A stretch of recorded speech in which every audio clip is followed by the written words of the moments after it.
இதுவரை இல்லாத அளவாக தமிழகத்தில் இன்று 231 பேருக்கு தற்போது தமிழகத்தில் கொரோனா பாதித்திருக்கிறது. கடந்த 4-5 நாட்களாக கொரோனா பாதித்தவர்களின் எண்ணிக்கை தமிழகத்தை பொறுத்தவரை 100ஐ தாண்டி இருந்த நிலையில் நேற்று அது 203ஆக அதிகரித்திருந்தது. ஆனால் இன்று 231 பேர் தமிழகத்தை பொறுத்தவரை கொரோனாவால் பாதிக்கப்பட்டிருக்கிறார்கள். குறிப்பாக சென்னையில் நேற்று 176 பேர் பாதிப்படைந்திருந்தார்கள். இன்று 174 பேர் சென்னையில் கொரோனாவால் பாதிக்கப்பட்டுள்ளனர்.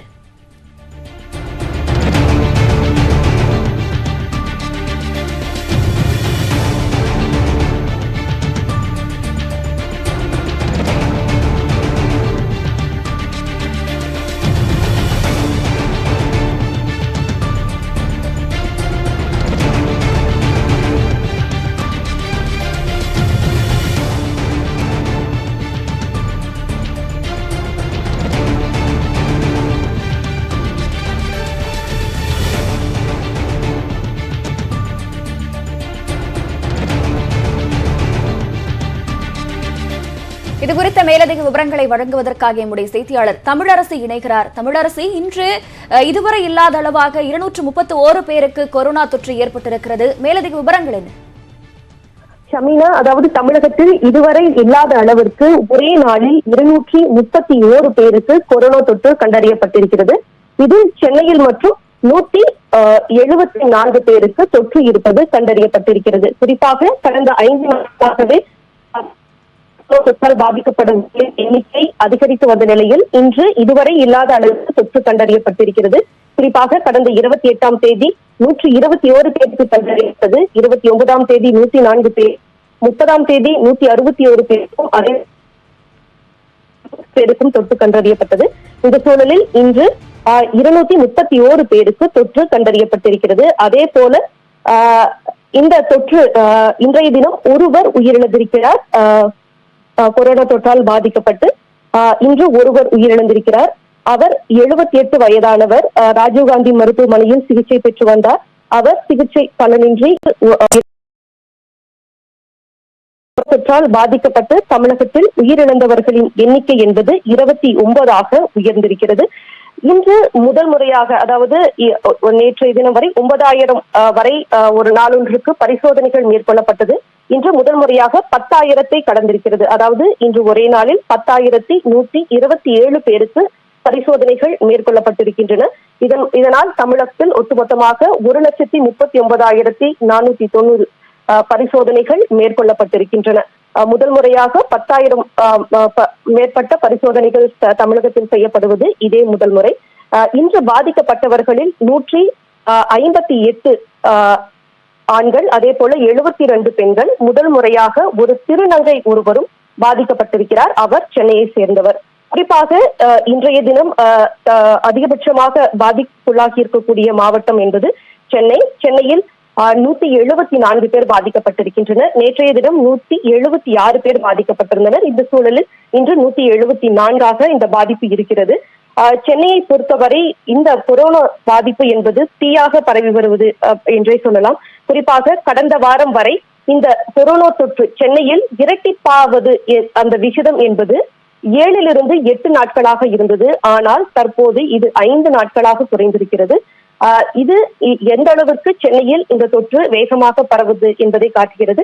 ஒட்டுமொத்த நாட்டிலேயே இரட்டிப்பா ஆகும் விகிதம் என்பது 11 நாட்களாக இருக்கிறது என இந்திய மருத்துவக் கழகம் தெரிவித்திருக்கிறது. ஆனால் சென்னையில் இரட்டிப்பா ஆகும் நாட்கள் என்பது 5 நாட்களாக குறைந்திருப்பது என்பது இந்த தொற்று வேகமாக பரவுகிறது என்பதை காட்டுகிறது. குறிப்பாக இன்று சென்னையில் பாதிக்கப்பட்டவர்களில் ஐசோஸ் ஒரே பகுதியைச் சேர்ந்த திருவள்ளிக்கேணி ஐசோஸ் பகுதியில் 28 பேர் பாதிக்கப்பட்டிருக்கின்றனர். அதே போல வடபழனியில் 6 பேர் பாதிக்கப்பட்டிருக்கின்றனர். அதே போல கோயம்பேடு வியாபாரிகள், அங்கு பணியாற்றிய தொழிலாளர்கள், அவர்களை சார்ந்த குடும்பத்தினர் என 50க்கும் மேற்பட்டோர் பாதிக்கப்பட்ட தற்போது சென்னையில் சிகிச்சை பெற்று வருகின்றனர். இவ்வாறு சென்னையில் தொடர்ச்சியாக இந்த நோய் பாதிப்பு என்பது அதிகரித்து வருகிறது. இது இல்லாமல் தமிழகத்தில் மொத்தம் இன்றைய தினம் 12 மாவட்டங்களில் இந்த நோய் 14 மாவட்டங்களில் நோய் தொற்று கண்டறியப்பட்டிருக்கிறது.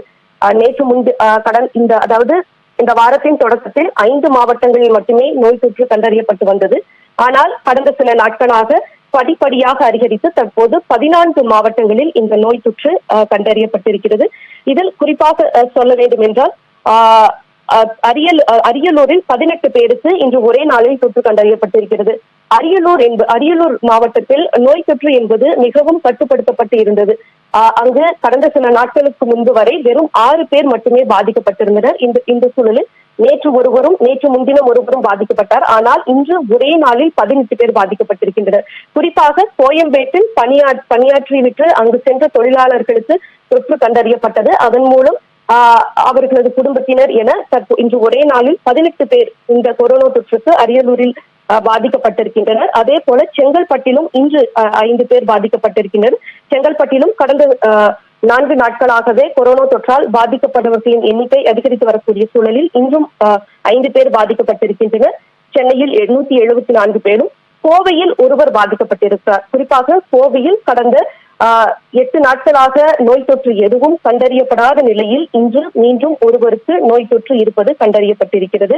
அதே போல கடலூரில் 2 பேருக்கும், காஞ்சிபுரத்தில் 13 பேருக்கும் நோய் தொற்று கண்டறியப்பட்டிருக்கிறது. மேலும் மதுரையில் ஒருவருக்கும், மதுரையில் இந்த எண்ணிக்கை குறைந்திருக்கிறது என்று சொல்லலாம். இன்று ஒருவர் மட்டுமே பாதித்திருக்கிறார். பெரம்பலூரில் 2 பேர் பாதிக்கப்பட்டிருக்கின்றனர். பெரம்பலூரில் குறைவான நோய் தொற்று இருந்தது. கடந்த சில நாட்களாக தொற்று இல்லாத சூழலில் தற்போது மீண்டும் 2 பேர் பாதிக்கப்பட்டிருக்கின்றனர். அதே போல ராமநாதபுரத்தில் 2 பேர் பாதிக்கப்பட்டிருக்கின்றனர். சேலத்தில் ஒருவர் பாதிக்கப்பட்டிருக்கிறார். மேலும் தேனியில் நீண்ட நாட்களுக்கு பிறகு தேனியில் தற்போது ஒருவர் பாதிக்கப்பட்டிருக்கிறார்.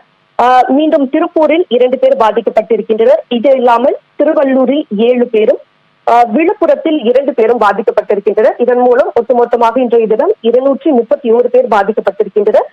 தமிழகத்தில் ஒட்டுமொத்தமாக இதனால் பாதிக்கப்பட்டவர்களின் எண்ணிக்கை என்பது 2757 அதிகரித்திருக்கிறது. ஷமீனா, தற்பொழுது தொடர்ந்து கொரோனா அதிகரித்து வரும் நிலையில் இன்று 231 பேருக்கு பாதிப்பு உறுதிப்படுத்தப்பட்டிருக்கிறது. இதுவரை 2757 பேர் தமிழகத்தை பொறுத்தவரை கொரோனாவால் பாதிக்கப்பட்டிருக்கிறார்கள்.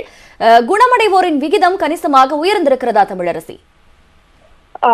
நிச்சயமாக தமிழகத்தில் ஒருபுறம் பாதிக்கப்பட்டவர்களின் எண்ணிக்கை அதிகரித்திருந்தாலும் குணமடைவர்களின் எண்ணிக்கையும் அதிகரித்து வருகிறது.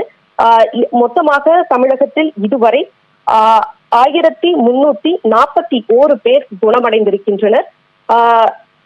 இதை தவிர்த்து தற்போது சிகிச்சையில் இருக்கக்கூடிய நபர்களின் எண்ணிக்கை என்பது 1384 இருக்கிறது. சராசரியாக 50% தமிழகத்தில் குணமடைந்திருக்கின்றனர். மற்றொரு புறம் இறப்பு விகிதம் என்பதும் குறைவாகவே இருக்கிறது. அதாவது 1.2% என்ற அடிப்படையில் இறப்பு விகிதமும் தமிழகத்தில் கட்டுப்படுத்தப்பட்டு வருகிறது. இது ஓரளவுக்கு ஆறுதல் அளிக்கக்கூடிய விஷயமாக இருக்கிறது. குறிப்பாக தமிழகத்தை பொறுத்தவரை சென்னையில் இந்த தொற்று என்பது அதிகரித்திருக்கிறது. இதன் மூலமே குறிப்பாக பார்க்க போனோமானால் இன்று கடலூர், விழுப்புரம், அரியலூர், பெரம்பலூர் உள்ளிட்ட பகுதிகளுக்கு இவ்வளவு நாட்களாக அந்த பகுதிகளில் நோய் தொற்று தற்போது கோயம்பேட்டிலிருந்து பரவிய அந்த தொற்று என்பது தற்போது அருகில் இருக்கக்கூடிய மற்ற இருக்கக்கூடிய சூழல் என்பது ஏற்பட்டிருக்கிறது. இதனால் இது மற்ற மாவட்டங்களுக்கும் ஒரு பெரிய சவாலாக மாறியிருக்கிறது. சென்னையிலிருந்து வந்தவர்கள், குறிப்பாக கோயம்பேட்டிலிருந்து வந்தவர்களை அந்தந்த மாவட்டங்களில் தற்போது தனிமைப்படுத்தப்பட்டிருக்கின்றனர். சென்னையில் இந்த நோய் தொற்று அதிகம் இருக்கக்கூடிய 6 குறிப்பாக 6 மண்டலங்களில் இந்த தொற்று அதிகமாக இருக்கிறது. அதிலும் வட சென்னையில் ராயபுரம், திருவிக நகர் மண்டலத்தில் இந்த தொற்று என்பது மிகவும் அதிகமாக இருக்கிறது. அதாவது ஒட்டுமொத்தமாக சென்னையில் பாதிப்புக்குள்ளான மொத்த எண்ணிக்கையில் 44% இந்த 2 மண்டலங்களிலே தொற்றால் பாதிக்கப்பட்டிருக்கின்றனர். எனவே இந்த மண்டலங்களில் அதிகமாக இருக்கிறது. இதை தவிர்த்து தண்டையார்பேட்டையிலும் இந்த தொற்று நிலை அதிகமாக இருக்கிறது. கடந்த சில நாட்களாக தேனாம்பேட்டை உள்ளிட்ட மண்டலத்திலும் இந்த எண்ணிக்கை என்பது அதிகரித்து வருகிறது. சென்னையில் நோய் தொற்று அதிகரிக்க முக்கியமாக 5 காரணங்களை மாநகராட்சி அதிகாரிகள் முன்வைக்கின்றனர். அதாவது முக்கியமான கிளஸ்டர்ஸ் எங்கிருந்து அதிகமா இந்த தொற்று பரவி இருக்கு, எப்படி ஏற்பட்டது அப்படின்னா, வெளிநாட்டிலிருந்து வந்தவர்கள் தங்களை சரியாக தனிமைப்படுத்திக் கொள்ளாதது, அதே போல திருவிக்கா மண்டலத்தில் ஒரு மத வழிபாடு நடந்தது, அங்கிருந்து நோய் தொற்று பரவியது, அதே போல டெல்லியிலிருந்து திரும்பியவர்கள் மூலம் பரவியது, அதே போல ஒரு ஊடகத்துறையினர் ஏற்பட்டது, தற்போது கோயம்பேடு மண்டலம் என்ற இந்த 5 வகையாக பிரித்திருக்கின்றனர். இதில் அந்த மண்டலங்களில் மட்டுமே தற்போது அதிகமாக இருக்கிறது என்ற கணக்கையும் வைக்கின்றனர். ஒரு 10 நாட்களில் இந்த தொற்றுக்கள் ஓரளவு கட்டுப்படுத்தப்படும் என்ற தகவலையும் மாநகராட்சி அதிகாரிகள் வெளியிடுகின்றனர். ஏனெனில் சென்னையில் அதிகமான மாதிரிகள் தொடர்ந்து பரிசோதனை செய்யப்பட்டு வருகிறது. நேற்று வரை 33,000 மாதிரிகள் சென்னையில் பரிசோதிக்கப்பட்டிருக்கிறது. இது இந்திய அளவில் 8 மடங்கு இது அதிகம். குறிப்பாக சென்னையை பொறுத்தவரை 4,000 மாதிரிகள் 1,00,000 பேரில் 4,000 மாதிரிகள் பரிசோதிக்கப்படுகிறது என்ற தகவலையும் அவர்கள் முன்வைத்தனர். எனவே இங்கு விரைவில் பாதிக்கப்பட்டவர்கள் கண்டறியப்படும் பணி பரிசோதனைகள் மூலம் மேற்கொள்ளப்படுகிறது. எனவே விரைவில் கட்டுப்படுத்தப்படும் என்ற ஒரு 10 நாட்களில் கட்டுப்படுத்தப்படும் என்ற ஒரு நம்பிக்கையும் மாநகராட்சி அதிகாரிகள் மற்றொரு புறம் தருகின்றனர். இதை தவிர்த்து